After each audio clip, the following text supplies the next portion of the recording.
It was a cold night, December 24th. Snow was falling, covering the ground like a white blanket. The night was very quiet, and the Christmas celebrations were just beginning at the Willinger family's cabin. The Willinger family had lived in that area for several generations. With so much time there, they gained the reputation of being the most popular family in town. Whenever there was a party in town, it was held at the Willingers' large cabin. On that day, it was the Christmas party. The Willingers invited all the town's friends to join the celebration. There would be dancing, plenty of food, and stories. However, while John was telling everyone about his experiences as a hunter, the story was interrupted by a great commotion. The barking of the Willingers' hunting dogs. They only barked like that when they found animals while hunting. As John got up to check, his son Charlie stopped him and said he would go instead. Charlie grabbed his coat, hunting boots, and went out. Soon the dogs stopped barking, letting silence dominate her.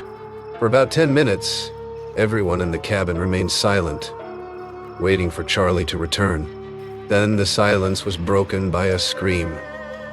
It was Charlie's scream. John and the others ran outside. They followed Charlie's boot tracks down the hill to where the dogs were tied up. The tracks ended about 6 meters beyond that spot. They didn't return or change direction. The dogs were huddled, trembling with their tails between their legs. Charlie's screams continued, but he was nowhere to be found, and they got me. His screams came from above, growing weaker, fading into the dark sky. Charlie was never seen again, and Christmas at the Willingers was never the same.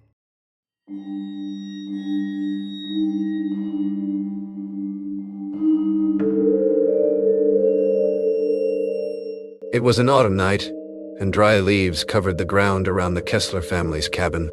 They lived there, isolated from civilization, in a remote area of the forest. The cabin, built by Arthur Kessler's great-grandfather, was famous for being indestructible, having withstood storms and blizzards for decades. That night, the Kessler family gathered around the fireplace, enjoying the tranquility that only isolation could provide.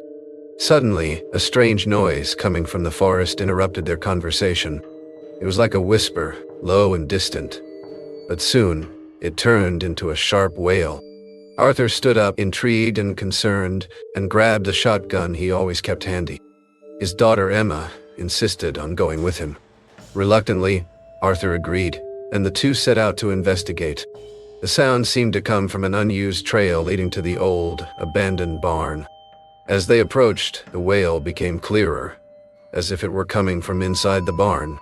When Arthur opened the door, the noise abruptly stopped. The interior was dark and empty, but there was something in the air, a feeling that they were being watched. Suddenly, the door slammed shut, trapping them inside. The wooden walls began to tremble, and small pieces of wood and dust fell from the ceiling. Emma clutched her father's hand, terrified. Then, from a dark corner, an indistinct figure emerged, a shadow that shouldn't have been there. "You shouldn't have come here," whispered a cold, lifeless voice. The figure advanced, and the wail they had heard before returned. But this time, it came from all directions. The barn door burst open, and Arthur and Emma ran, not daring to look back. When they finally reached the cabin, they noticed that the lights were out, and the fireplace had extinguished. A supernatural cold had taken over the place, and the figure they saw in the barn was now standing in the doorway, blocking any attempt at escape.